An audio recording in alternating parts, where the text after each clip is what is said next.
The moment before a car hits you isn't silent like they show in movies. It's a cacophony. Tires screeching against wet asphalt, horns blaring in futile warning, your own heartbeat thundering in your ears. And underneath it all, the soft ping of a text message, the one that just destroyed your world. I can't do this anymore, Ethan. I need someone who lifts me up, not someone I have to carry. I'm sorry. I didn't see the headlights until they were illuminating my tear-streaked face. I didn't feel the impact until I was already flying. But I remember clutching my phone, her words still glowing on the screen as my body arced through the rain-slick night. Funny how you hold on to the thing that's killing you.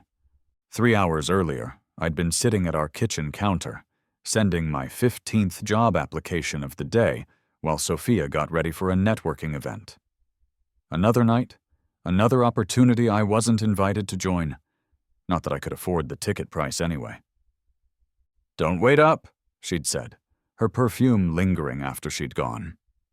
The same perfume I'd given her for our 3rd anniversary, back when I was a senior developer with stock options and prospects instead of a desperate, unemployed loser who'd been laid off during company-wide cuts 3 months ago.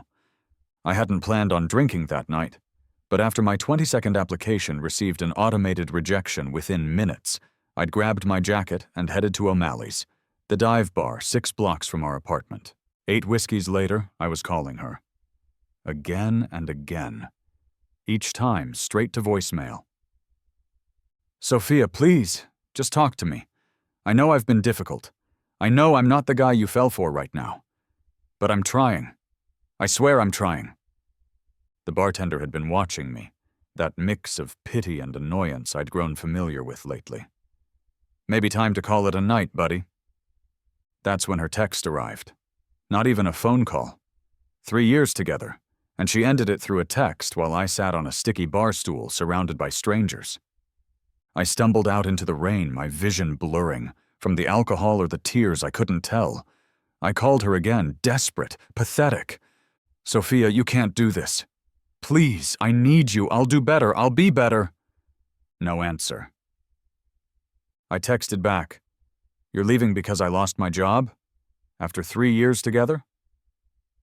Her reply came quickly. "It's not about the job. It's about who you've become. You're not the man I fell for." The truth hit harder than the car that was about to. I'd become someone I didn't recognize. Someone whose happiness, identity, and worth were completely tied to a woman who had just decided I wasn't worth the investment anymore. I stepped off the curb without looking, my eyes fixed on those glowing words. The driver never had a chance to stop. I don't remember the ambulance or the emergency room. My first memory after the impact is a rhythmic beeping and the antiseptic smell that can only mean hospital. My eyelids felt weighted, but I managed to pry them open to a blur of white ceiling and fluorescent lights. "He's awake," someone said. Not Sophia's voice. A face came into focus. My brother Alex, his usual perfectly styled hair disheveled, his expression a mix of relief and that familiar disappointment I'd grown accustomed to seeing. "About time," he said, pressing a button beside my bed. "You've been out for 2 weeks. Mom and Dad flew back to Taiwan yesterday. They couldn't stay any longer." My throat felt like sandpaper. "Sophia?" I managed. Alex's jaw tightened. He didn't need to answer. A doctor and nurse entered, checking vitals, asking questions. Concussion, 4 broken ribs, punctured lung, surgery, internal bleeding. The words washed over me in a clinical flood that couldn't penetrate the only injury that mattered. She hadn't come. Later, when the doctor left, Alex filled in the gaps. "They said it's a miracle you survived. The driver that hit you was sober, just couldn't stop in the rain. She's been a wreck, visited you 3 times. Sophia came 3 times? Hope, pathetic and immediate. Not Sophia, the driver. Jesus, Ethan. Alex ran a hand through his hair. Sophia hasn't been here. Not once.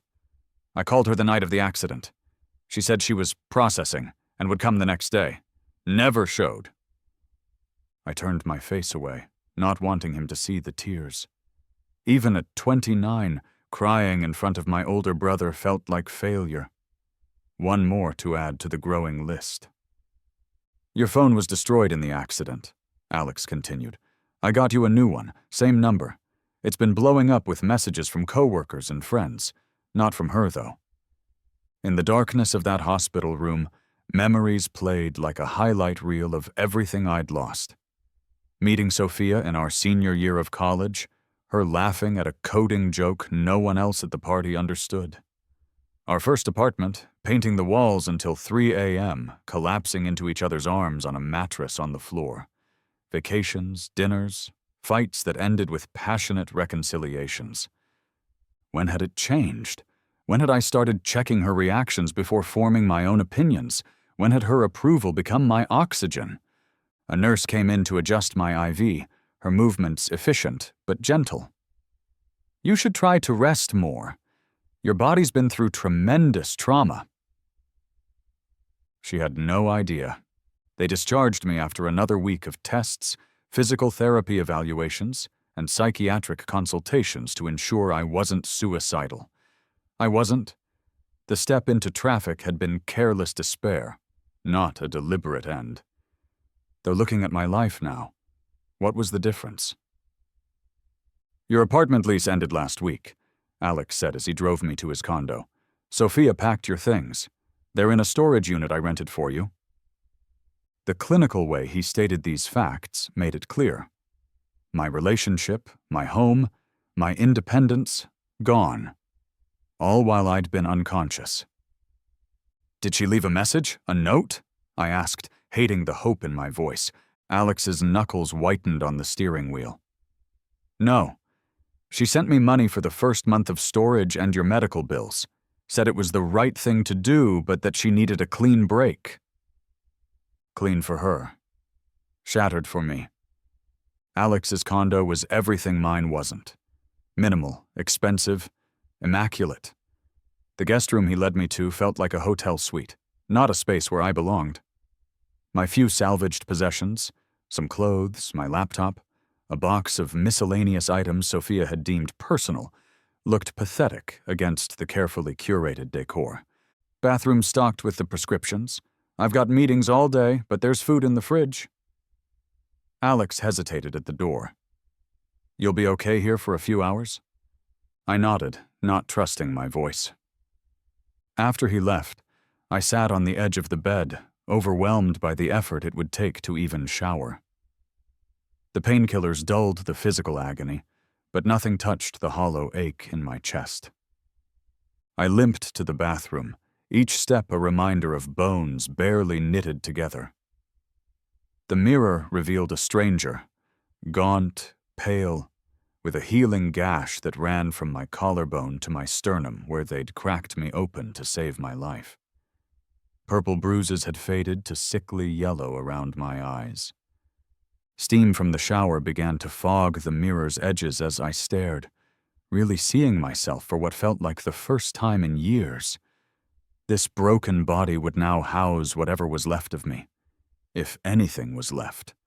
I traced the jagged scar with trembling fingers. They'd literally pieced me back together, but the result wasn't the same man. Couldn't be.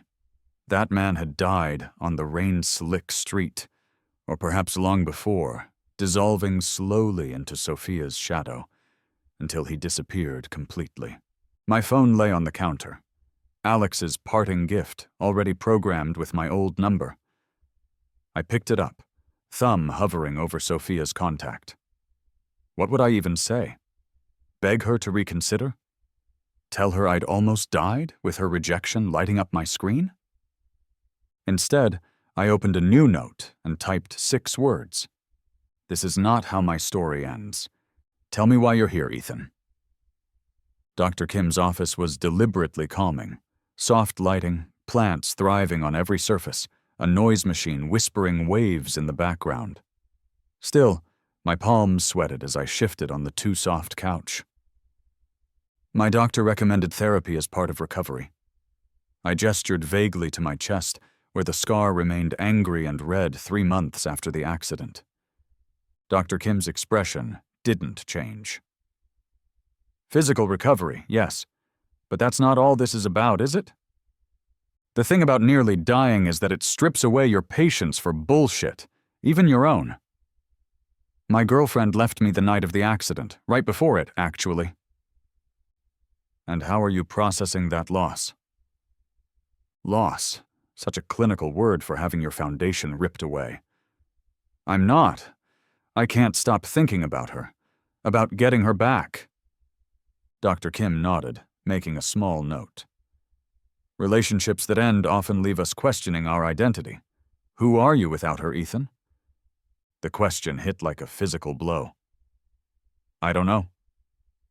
That's what we're going to work on. Not getting her back, finding you. After the session, I sat in my car, well, Alex's second car he'd generously loaned me, and checked my phone.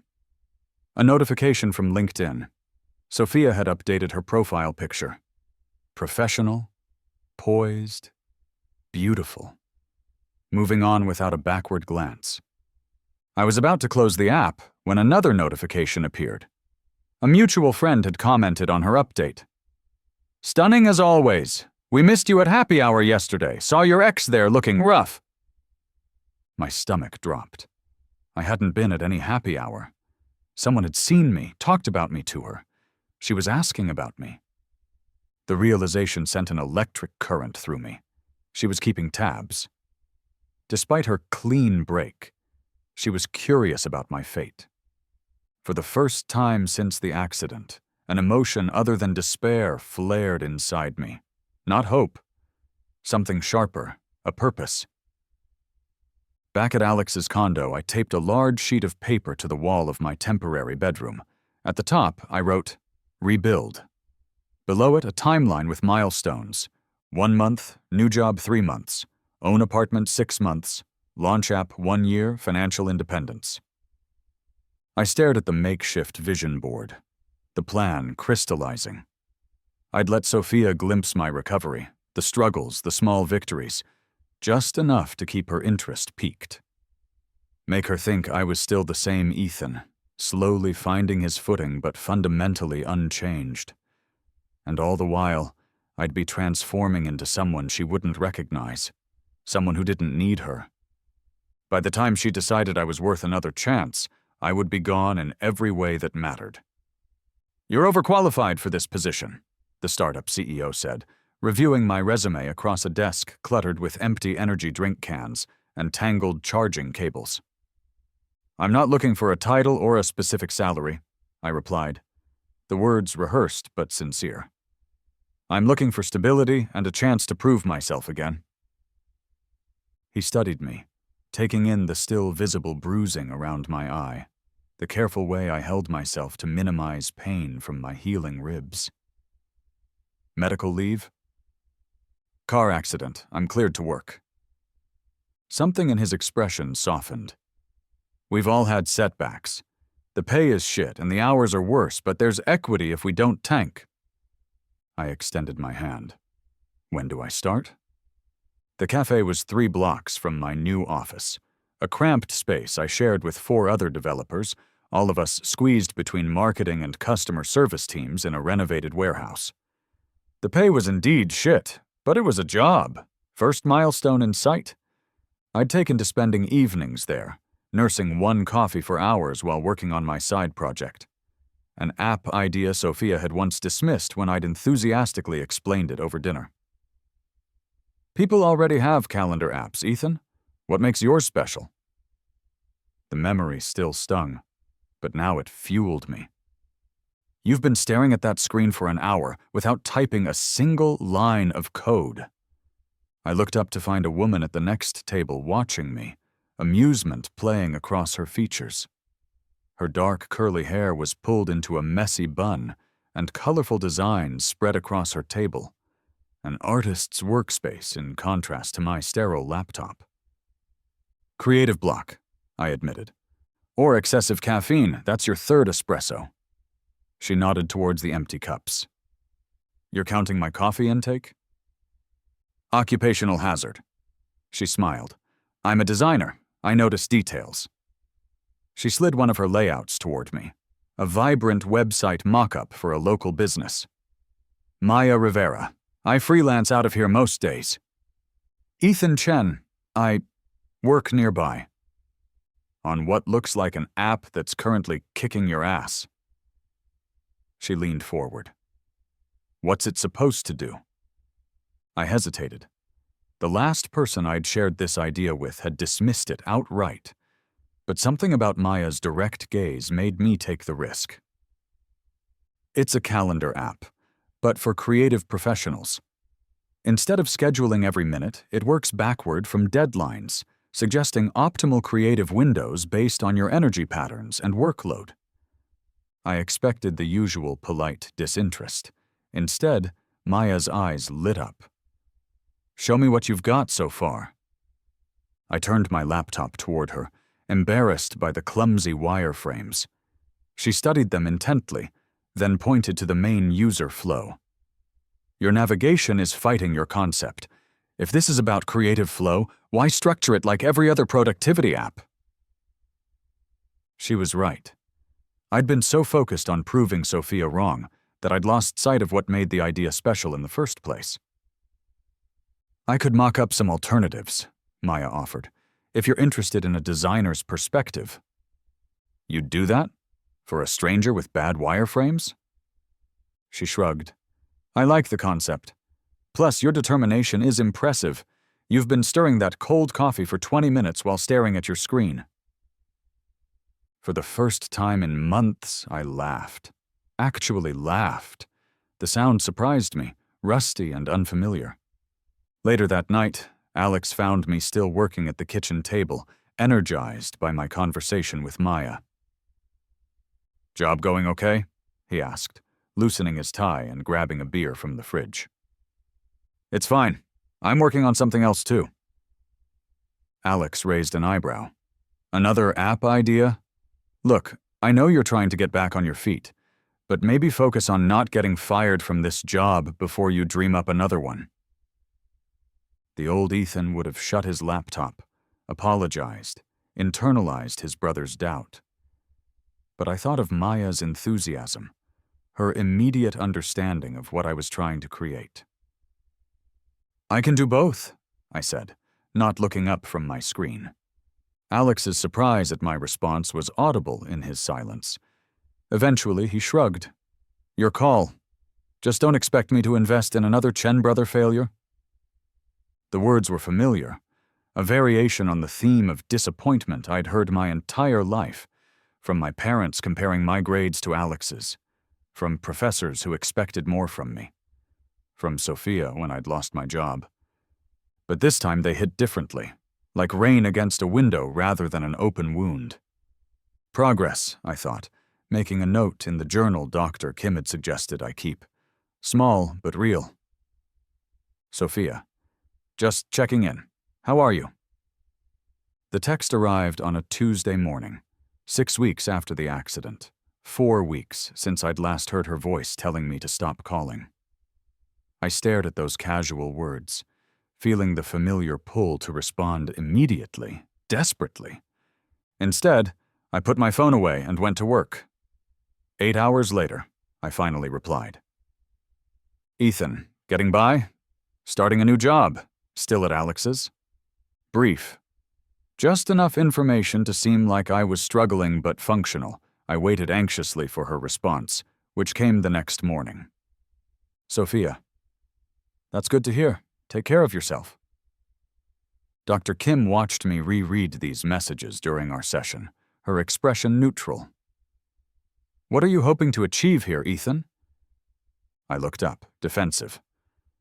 I'm just responding to a text. With tremendous calculation, you waited exactly 8 hours to reply. You've analyzed each word choice.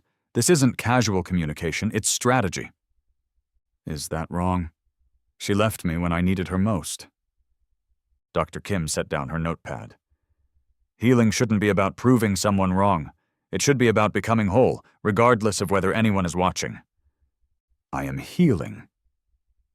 Are you? Or are you curating the appearance of healing for an audience of one?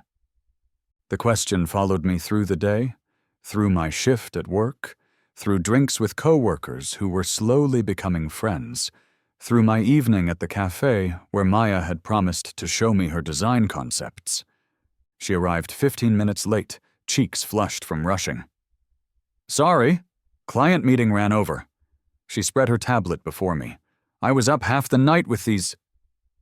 The mock-ups were stunning, intuitive, elegant. Nothing like the staid productivity tools I'd been trying to mimic. She'd reimagined the entire interface as a visual flow rather than a grid, with color-coded energy patterns and a circular rather than linear time display. Maya, these are... Words failed me. They're perfect. She beamed. You don't have to use them, just thought you could use a fresh perspective. No, I want to use them. I need to use them. Would you... I hesitated, conscious of overstepping. Would you want to collaborate on this? I can't pay you yet, but if it takes off... Exposure doesn't pay rent, she said. But she was smiling. But equity might. Let's talk percentages. As we negotiated terms, my phone buzzed again. Sophia. Would you want to grab coffee sometime? As friends. I'd like to see how you're doing. The old Ethan would have abandoned everything, work, friends, self-respect, to meet that invitation halfway. But sitting across from Maya, seeing genuine excitement about my ideas reflected in her eyes, I felt the pull weaken just a fraction. Ethan. Maybe. Things are pretty busy with the new job. I'll let you know when my schedule clears up. I put my phone away, returning my attention to Maya and the future taking shape between us. Not romantic, but creative, collaborative, real in a way my relationship with Sophia had stopped being long ago. Everything okay? Maya asked. Getting there, I answered, surprised to find I partially meant it. You've been wearing the same 3 shirts in rotation since you moved in, Alex said one Sunday morning, 5 months after the accident. We're going shopping. I looked up from my laptop where Maya and I had been debugging a critical feature via Zoom. I don't need it. Yes, you do. No brother of mine is going to look like a startup refugee indefinitely. He closed my laptop. I have a reputation. Give me 15 minutes to finish this call. Alex raised an eyebrow, unused to resistance. Fine. Downstairs in 20. When I returned to the call, Maya was smirking. Big brother fashion intervention? He's been waiting for an excuse. I got a small bonus, and apparently that makes me eligible for a wardrobe. About time. Those shirts have been through war. She adjusted her camera. How's the rib pain? Better. Physical therapy's working. I can almost sleep on my left side again. And the other pain? I knew what she meant. We'd become friends over the past few months, working late nights, sharing takeout and frustrations. She knew about Sophia, about the accident, about my plan that increasingly felt like a childish revenge fantasy rather than an actual healing strategy. Different, I said honestly. Not gone, but different. The shopping trip with Alex turned out to be less painful than expected. He had an eye for clothes that fit properly, for colors that complemented rather than washed me out. Standing in front of a fitting room mirror in a well-cut shirt that skimmed over my now leaner frame, I barely recognized myself. She'd like the blue one, Alex said casually, referencing Sophia without saying her name. I prefer the green, I replied, surprising both of us.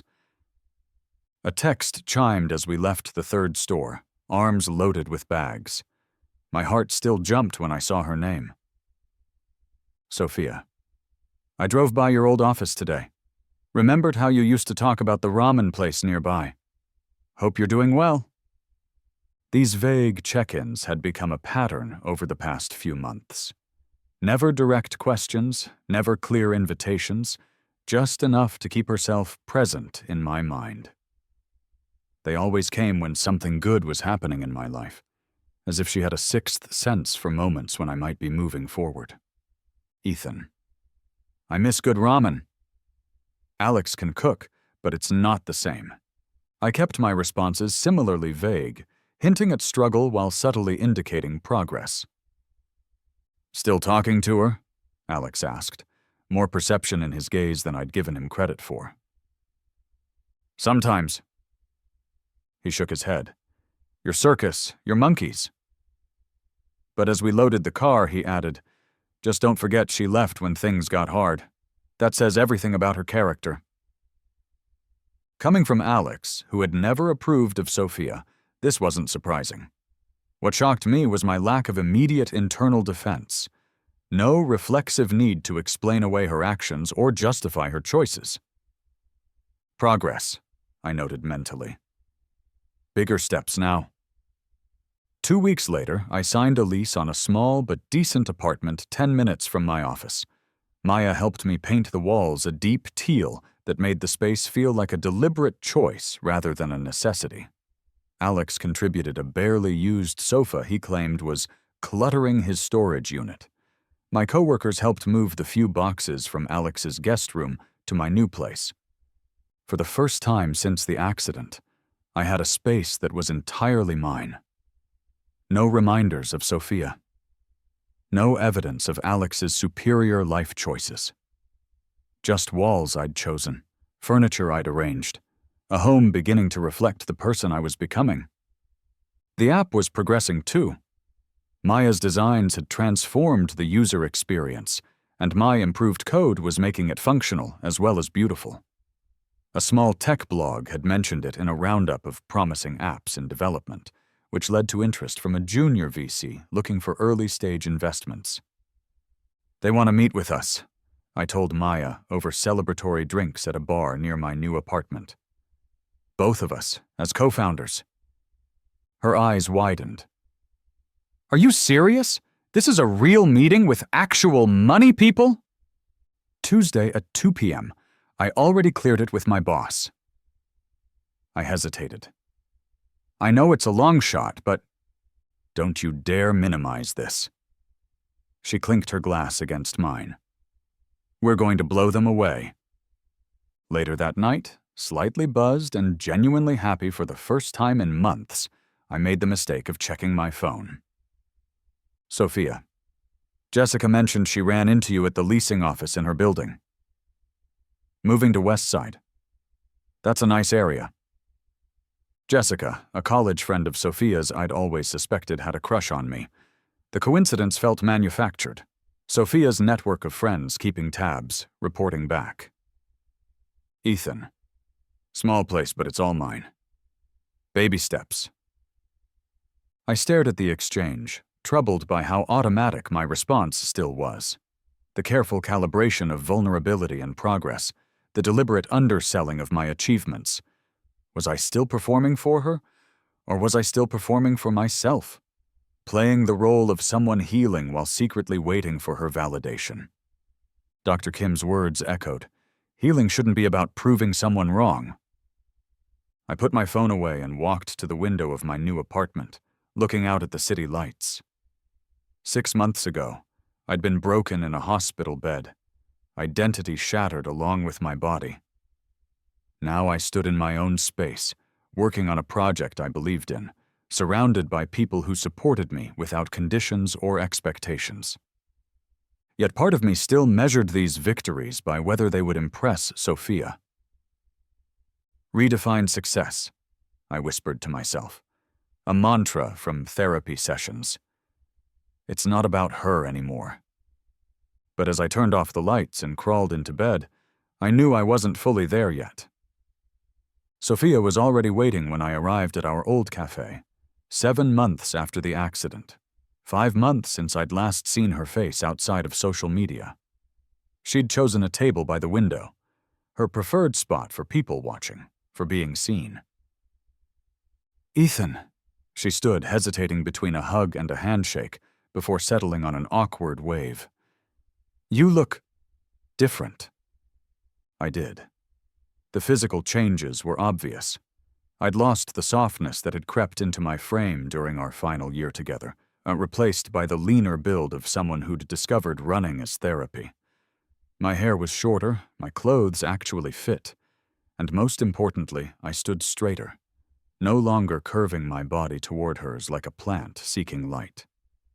"Recovery will do that," I said, sliding into the seat across from her. "How have you been?" "Busy. The agency promoted me to senior account manager." She smiled, tucking a strand of hair behind her ear, a gesture I once found endearing, now recognized as calculated. "The hours are insane, but I'm handling accounts I used to dream about." "Congratulations." I meant it. Sophia had always been talented, ambitious. That wasn't why we'd failed. "And you?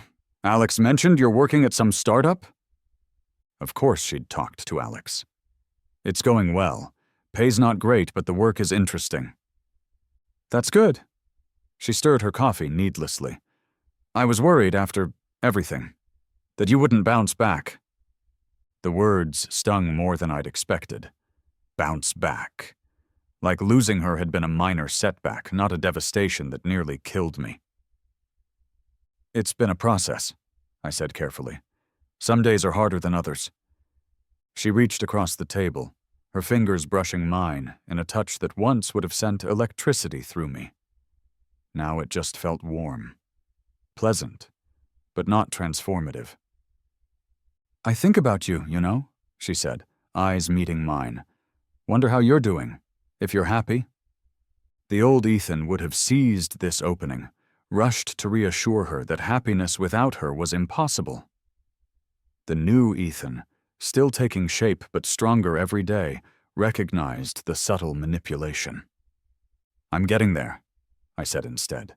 "Day by day." Her slight frown betrayed disappointment at my measured response. "We had some good times, didn't we?" "The best," I agreed, meaning it. "But that doesn't make the end any less real." She withdrew her hand. "I never wanted to hurt you, Ethan. I just couldn't be what you needed then." What I needed was a partner who wouldn't leave when things got hard. The words escaped before I could contain them. Honest, direct, nothing like the careful script I'd planned. Sophia's eyes widened, unused to this assertiveness from me. "That's not fair. I tried for months to help you. You refused to see anyone, wouldn't look for work, barely got out of bed." "I was depressed, Sophia. Not lazy, not indifferent." "I know that," she said, softening. "Now. But at the time it felt like you'd given up. Not just on yourself, but on us. On me." For the first time, I wondered if there was truth in her perspective. Had I been so lost in my own pain that I'd failed to see hers? "Maybe we both could have handled things differently," I conceded. She smiled, relief evident. "Exactly. We were in a bad place, but people grow, change, learn from mistakes." The implication hung between us, unspoken but clear. A door cracking open to possibilities. As we said goodbye outside the cafe, she hugged me, lingering a moment longer than necessary. "We should do this again, soon." I nodded, non-committal. Walking away, I checked my internal gauges, surprised to find the familiar longing muted, transformed. I'd expected to leave either triumphant in my growth or devastated by renewed feelings. Instead, I felt calm, reflective. I texted Maya, "Coffee debrief?" She responded immediately, "My place, bringing cookies, emotional eating support standing by." An hour later, sprawled on Maya's colorful sofa, I recounted the meeting while she listened intently, occasionally interjecting with insightful questions. "So, did it work?" she asked finally. "Your grand plan to show her what she lost?" I considered the question. "I don't know. She definitely noticed the changes." But I'm not sure I care as much as I thought I would." I grabbed another cookie. Is that weird? I spent months planning for this moment, and when it came, it was just coffee. With someone I used to know. Maya smiled. That, Ethan Chen, is what actual healing looks like. Not calculated run-ins and strategic texts, but genuine indifference.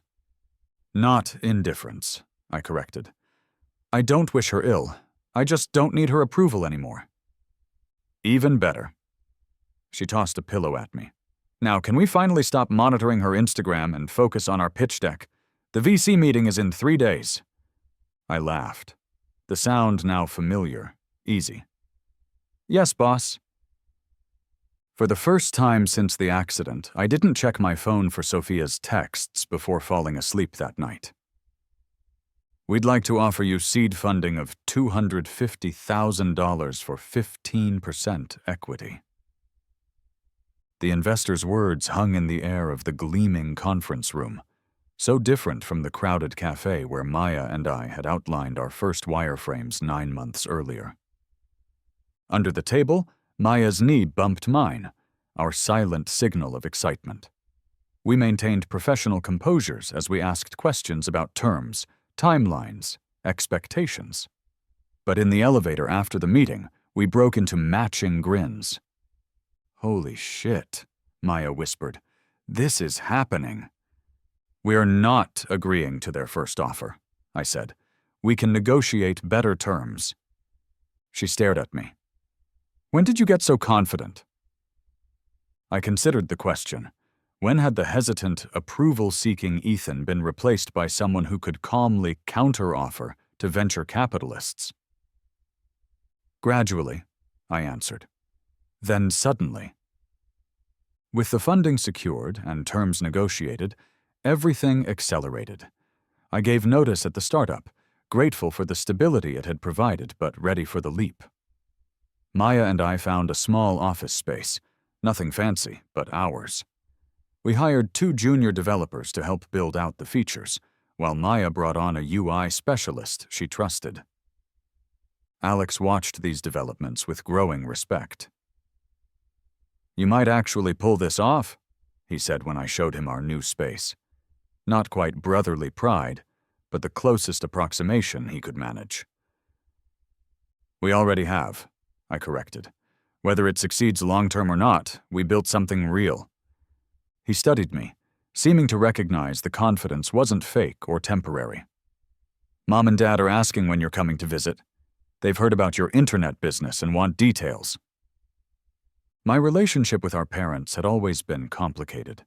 Their expectations for second son Ethan significantly lower than for golden boy Alex. But as with so many things in my life, that too was evolving. Tell them I'll visit in the spring, I said. After our official launch, a year after the accident, I hosted a housewarming party at my apartment. Not the temporary space I'd first rented, but a proper 1-bedroom with a small office nook and a balcony overlooking the park. Nothing extravagant, but entirely mine, bought with my founder's salary and a modest advance from our investors. Maya helped organize, inviting our small but growing team, my former coworkers, friends I'd reconnected with. Alex arrived with an expensive bottle of whiskey and a woman I'd never met, Claire, a pediatric surgeon with a laugh that seemed to surprise even her. Your brother speaks highly of you, she told me when Alex was occupied elsewhere. Says you're the most determined person he knows. The compliment, relayed secondhand from my perpetually unimpressed brother, meant more than any external validation I'd sought from Sophia. As if summoned by the thought, my phone chimed with her text. Sophia. Heard about your housewarming tonight. Congrats on the new place. Sorry I couldn't make it. Rain check? I stared at the message, puzzled. I hadn't invited her, which meant she'd heard through our overlapping social circles, the same network that had been feeding her information about my life for months. Everything okay? Maya appeared at my elbow, holding a fresh drink for each of us. Just Sophia, I said, showing her the text. Apparently she heard about tonight. Maya's expression remained neutral, but I caught the slight tightening around her eyes. "Are you going to respond?" I glanced around the room, at the life I'd built, the people who had supported me through genuine growth, not conditional approval. Later, maybe. As the night progressed, I found myself genuinely enjoying the moment, rather than calculating how to present it to Sophia. When had that shifted? There was no single turning point, just a gradual rewiring of my responses, my priorities, my sense of self. By the time the last guests left, Maya staying to help clean up, I still hadn't responded to Sophia's text. And for the first time, it wasn't a strategic decision. I simply hadn't felt the need. "So," Maya said as we collapsed onto the couch, surveying our handiwork. "1 year ago, you were in the hospital. Today, you have a funded company, a new apartment, and threw a party where your terrifying brother actually smiled." "Twice," I laughed. "Progress, I guess." "Not guess, fact." She kicked her feet up onto the coffee table. "You should be proud, Ethan, regardless of what happens with the app or anything else." I knew what she meant by anything else. Despite my insistence that I was moving on, Maya remained skeptical of my detachment from Sophia. "I am proud," I said, surprising myself with the truth of it. Not of proving anyone wrong, just of rebuilding. Being someone I actually like now. Maya's smile was soft, genuine. "That's the best revenge of all, isn't it? Being happy?" As she left that night, I finally replied to Sophia's text, not with the calculated vulnerability of before, but with simple honesty. "Ethan, thanks. Maybe next time. Life's pretty full these days." The official launch party for the app was held in a trendy downtown venue, courtesy of our increasingly confident investors. Maya had overseen every detail of the event, from the interactive demo stations to the signature cocktails named after app features. "The deep focus is lethal," I warned a group of potential clients, referring to the bourbon-based concoction. "Approach with caution." 1.5 years after the accident, I moved through the room with an ease that still occasionally surprised me. Making connections, explaining features, comfortable in my own skin, and expertise in a way I'd never been when shadowing Sophia at her networking events. "Mr. Chen." Our lead investor appeared at my elbow. "Early metrics are exceeding projections. Downloads are at 120% of target." "The press coverage helped," I acknowledged. "Maya's design is what's keeping them engaged, though. Retention is where we'll win." He nodded approvingly. "Speaking of winning, there's someone eager to speak with you. Potential strategic partnership." He gestured across the room to where a familiar figure stood, radiant in a dress I'd never seen, her hair styled differently than I remembered. "Sophia." Our eyes met across the crowded space, and she raised her glass in a small toast. I excused myself and made my way toward her, curious rather than anxious about this unexpected appearance. "Impressive party," she said when I reached her, "though I had to crash since my invitation seems to have been lost." "It wasn't lost," I replied simply. "I didn't send one." Her smile faltered slightly. "Direct as always. I like this new Ethan." "Not new, just uncovered." I studied her, noting how beautiful she still was, how carefully she'd put herself together for this event. "How did you hear about tonight?" "LinkedIn. Everyone's talking about your launch." She took a sip of her drink. "I always knew you had this potential. Remember when you first told me about your app idea? I said it was brilliant." She hadn't. She'd dismissed it. One of many small rejections that had accumulated into my diminished sense of self. But I recognized the rewriting of history for what it was. Not malice, but self-protection. Sophia needed to believe she had always supported me, had always seen my potential. It's evolved a lot since then, I said neutrally. Maya's been instrumental in shaping the vision. At the mention of Maya, Sophia's expression cooled slightly. Yes, your designer. You two seem close. Co-founder, I corrected. And yes, we are. Dating? The question was casual, but loaded. I could have lied, implied a relationship to spark jealousy. The old Ethan might have. Friends, partners, not everything needs a label. Sophia moved closer, her perfume different from what she'd worn when we were together, enveloping me. And what about us? What label would you put on that now? History, I said gently. Her eyes widened, unused to such direct rejection from me. Just like that? After 3 years together? Not just like that. After a year and a half of rebuilding myself from the ground up. I sighed. Look, Sophia, I don't harbor any ill will. You did what you felt you needed to do. So did I. And if I said I made a mistake, that I've regretted how things ended every day since? The words I'd once longed to hear, delivered in the setting I'd once fantasized about, Sophia witnessing my success, declaring her regret, offering another chance.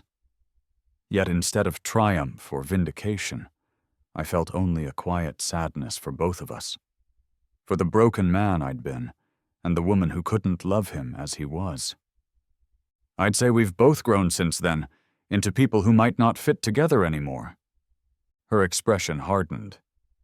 Because of her? Your co-founder? Because of me, I clarified. This was never about replacing you, Sophia. It was about becoming someone who doesn't need replacing at all. Before she could respond, Maya appeared beside me, professional smile fixed in place. Sorry to interrupt, but the tech journalists are asking for a statement about the accessibility features. I made introductions, watching the two women assess each other with practiced politeness. Maya knew everything about Sophia. Sophia knew nothing about Maya except her role in my life. I should let you get back to your big night, Sophia said finally. We'll catch up properly soon. I nodded, non-committal, knowing we probably wouldn't. As she walked away, Maya studied my expression. You okay? Better than okay, I realized. I think I just closed a chapter I've been afraid to end. Later that night, after the last guests had departed and Maya and I sat among the remnants of our successful launch, she asked the question I'd been asking myself. Was the plan worth it? All the calculated texts, the strategic updates, letting her think you were still carrying a torch? Now that you've had your moment of triumph, was it everything you hoped? I considered the question carefully. No, but not because it failed, because I succeeded at the wrong goal. Meaning? I thought I needed her to see my worth to believe it myself. Turns out I had it backward. Once I believed my own worth, her opinion stopped mattering so much. Maya nodded, understanding. Self-validation beats external validation every time. Doesn't mean I'm immune to wanting approval, I admitted. Just that I've learned whose approval actually matters. And whose is that? I smiled. Mine.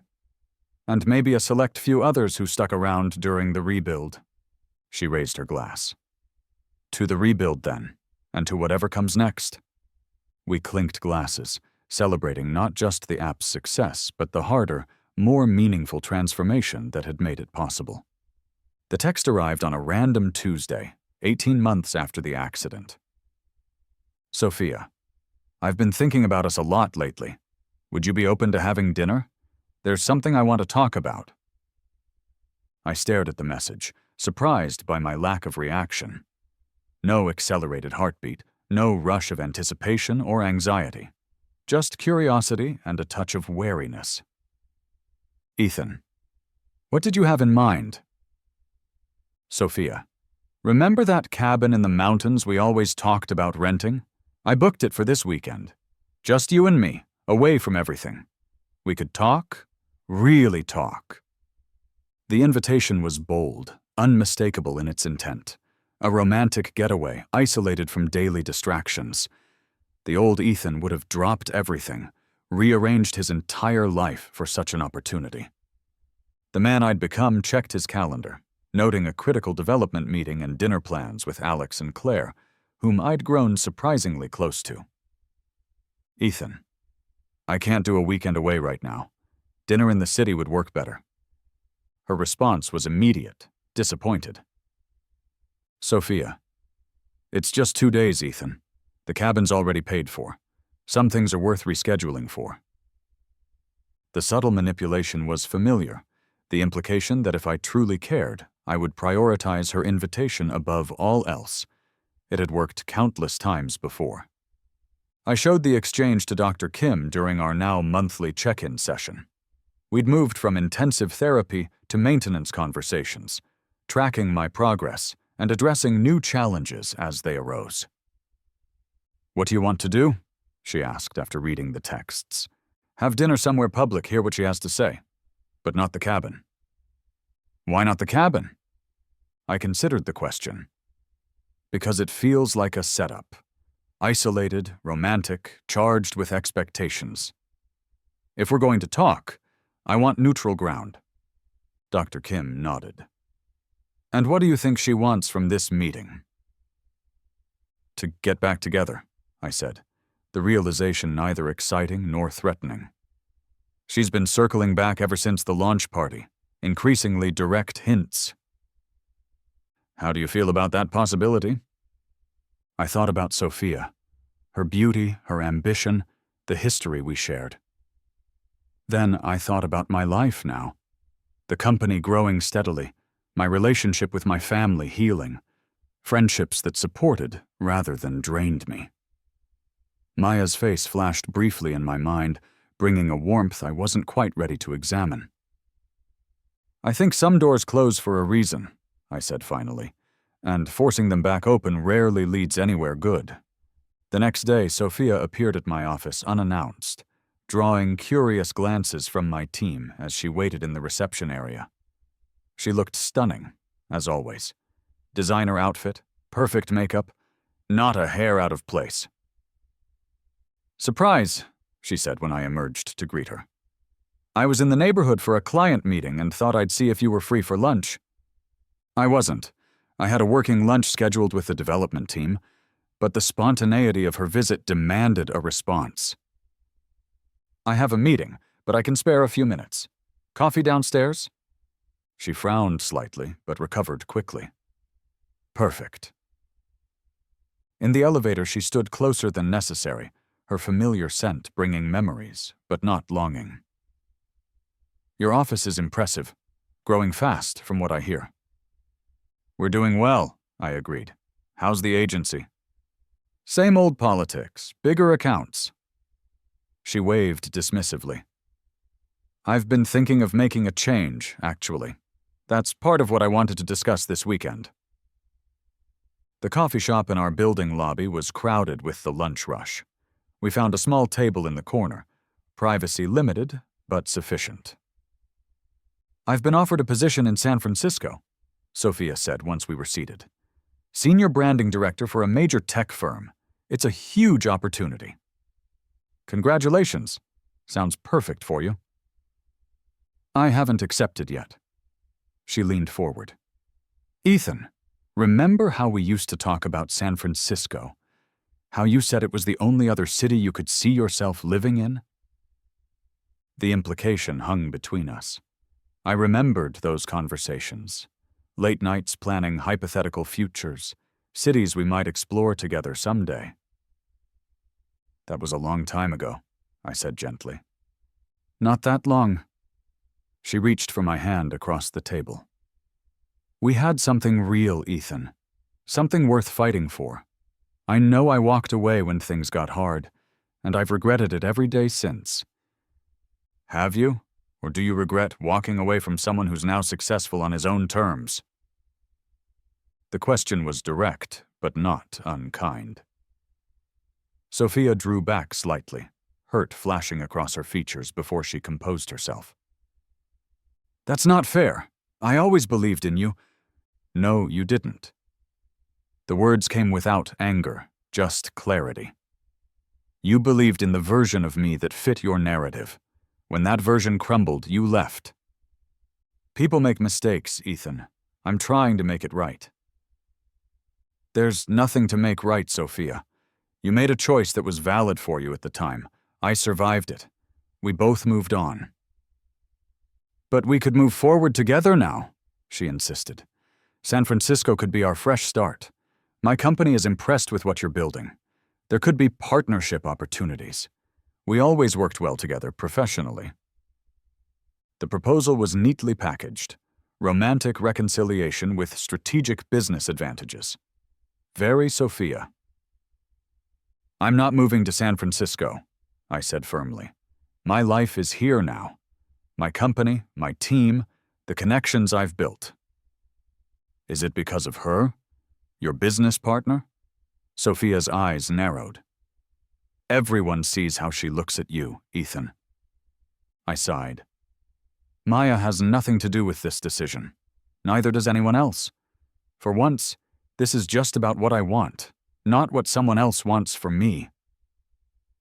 Sophia studied me, seeing perhaps for the first time the fundamental change she'd missed in all our careful interactions over the past year and a half. "You really have moved on," she said quietly. "Yes. And you should too." I checked my watch. "I need to get back to my meeting, but I wish you well with the San Francisco offer. I think you'd thrive there." As I stood to leave, she grabbed my wrist. "At least think about dinner this weekend. No cabin, no pressure, just conversation between old friends." I hesitated, then nodded. "Text me the details." Walking back to the elevator, I realized the encounter had left me feeling neither victorious nor wounded, just certain of my path forward, and of what I would say when we met for dinner. The restaurant Sophia chose was upscale and dimly lit, tables spaced for private conversation. She was already seated when I arrived, wearing a dress I recognized, one I'd once called my favorite.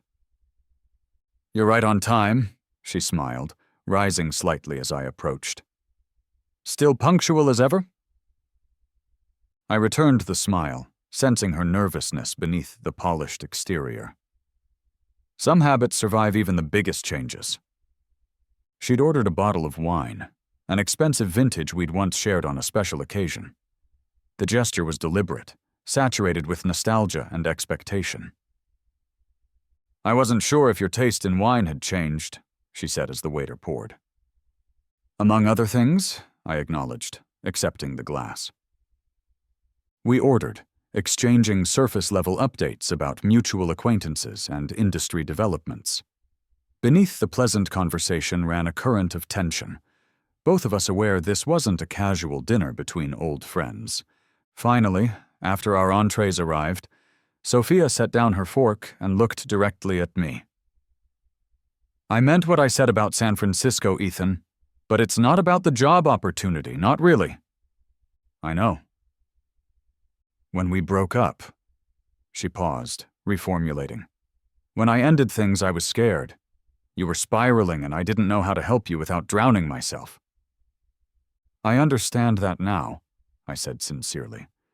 "Depression is a heavy load for anyone to carry, especially when they're not the one experiencing it directly. But I should have tried harder, been more patient." She reached across the table, fingers brushing mine. "Seeing who you've become, the strength, the confidence, the success, I realize what I walked away from, what we could have built together."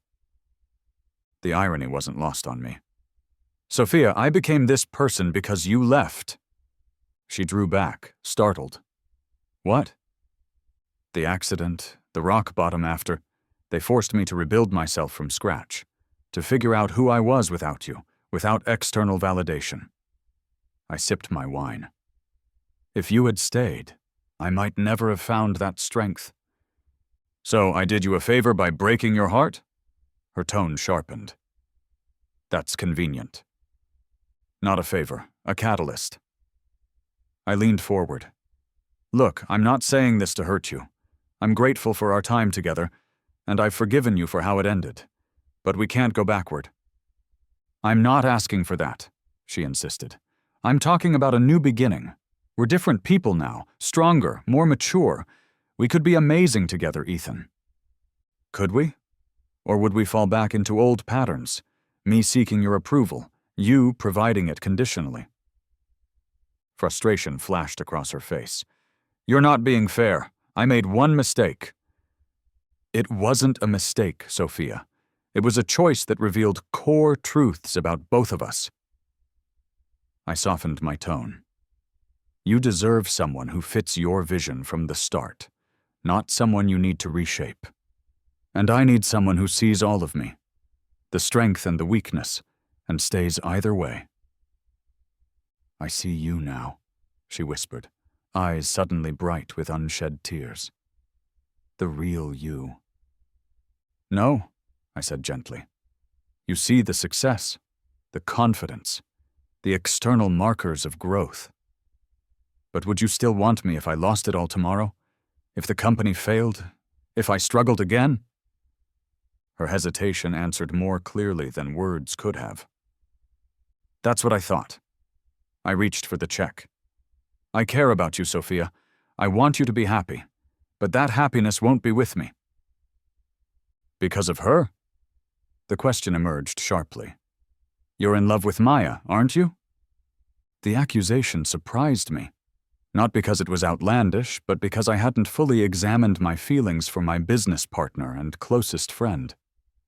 The warmth I felt around her. The ease of our connection. The way her opinion had come to matter more than almost anyone else's. These were threads I hadn't yet woven into a complete picture. This isn't about Maya or anyone else, I said finally. It's about me being honest with myself and with you. We had our time, and it ended. Trying to resurrect it won't make either of us happy. Outside the restaurant, Sophia made one final attempt, tears now falling freely. Please, Ethan, I made a terrible mistake. I know that now. Give us another chance. In that moment, I felt nothing but compassion for her, for the woman who had once been the center of my world, now struggling with the same loss of identity I had experienced when she left. I forgive you, Sophia, for walking away when I needed you, for all of it. But forgiveness doesn't mean restoration. I gently wiped a tear from her cheek. You'll be amazing in San Francisco. A fresh start without ghosts from the past. What if I don't go? What if I stay and prove to you that I've changed? Then you'd be making the same mistake I made, building your life around someone else's approval. I stepped back. Goodbye, Sophia. Walking away, I felt no triumph, no vindication, only peace and the certainty that I was finally, truly free. So, she just accepted it? Just like that? Maya looked skeptical as we reviewed the latest interface updates in our office the following Monday. Not exactly. There were tears, promises to change, the whole dramatic finale. I leaned back in my chair. But I think she finally understood it was really over. Maya studied me. And how do you feel about that? Relieved, I said honestly. Like I've finally closed a loop that's been open too long. Dealing with her took up so much mental real estate, even after we broke up. Especially after you broke up, from what I could tell. Maya smiled. Your elaborate plan to show her what she'd lost consumed a solid year of your life. Not my proudest strategy, I admitted. But maybe a necessary one? She shrugged. People heal in weird ways. You needed to prove something to yourself, and she was part of that equation. Dr. Kim would say I should have focused on internal validation from the start. Dr. Kim has obviously never been dumped via text while drunk, then hit by a car. Maya closed her laptop. Speaking of which, how much longer are you continuing therapy? We're down to once a month now. More like check-ins than intensive work. I hesitated. What about you? Still seeing your guy every week? Maya had started therapy herself a few months earlier, processing lingering grief from losing her father in college. Every other week now. It's helping. She stretched, her curls falling over her shoulders. Hey, I've been meaning to ask, what exactly did Sophia mean when she accused you of being in love with me? I stiffened. She told you about that? No, you did. Last week when you were recounting the dinner confrontation. She grinned at my obvious discomfort. You mentioned it very casually, then changed the subject so fast I got whiplash. I didn't realize I'd shared that detail. Well, you did, so... She raised an eyebrow. Any truth to her accusation? The question hung between us, weighty with possibility. Maya and I had developed a relationship unlike any I'd experienced, built on mutual respect, creative collaboration, and unwavering support through the hardest period of my life. The foundation was solid, unshakable. But what was built on top of that foundation remained undefined, unexplored. I don't know, I said finally, choosing honesty over self-protection. I haven't let myself think about it. Why not? Because you're my business partner, my friend, the person who saw value in me when I couldn't see it myself. I met her gaze. Risking that for something more complicated seems dangerous. Is that the only reason? Her voice was gentle. Or are you still healing from Sophia? I considered the question carefully.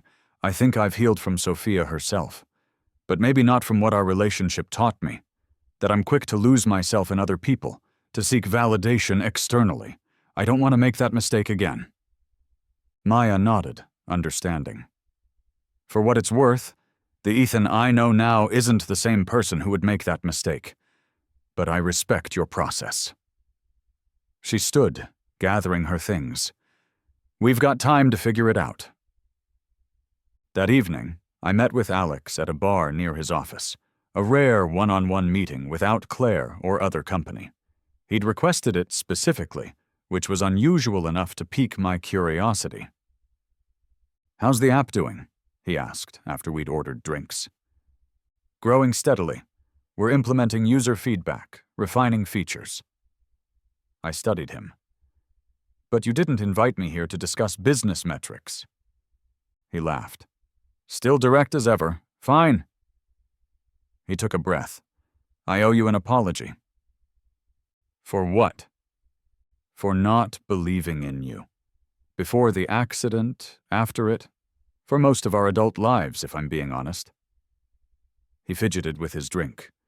I had you pegged as the dreamer who needed practical guidance, who wouldn't accomplish much without structure and supervision. The assessment stung, even now. You weren't entirely wrong. I was lost for a long time.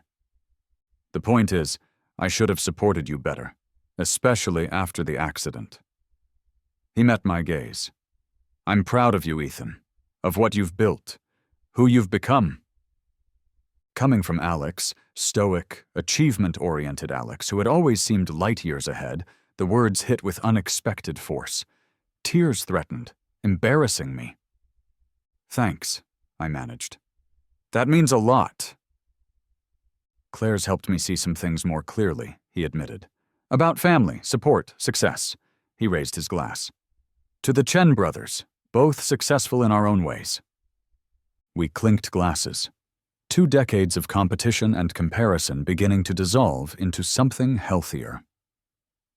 Speaking of success, he said after a moment, Sophia called me yesterday. I tensed. About?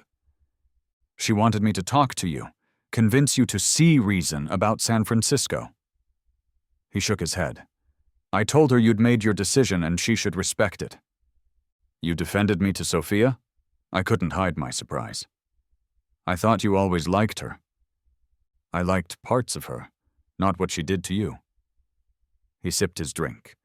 Besides, anyone can see you and Maya have something special. I choked slightly on my beer. What? Alex looked amused.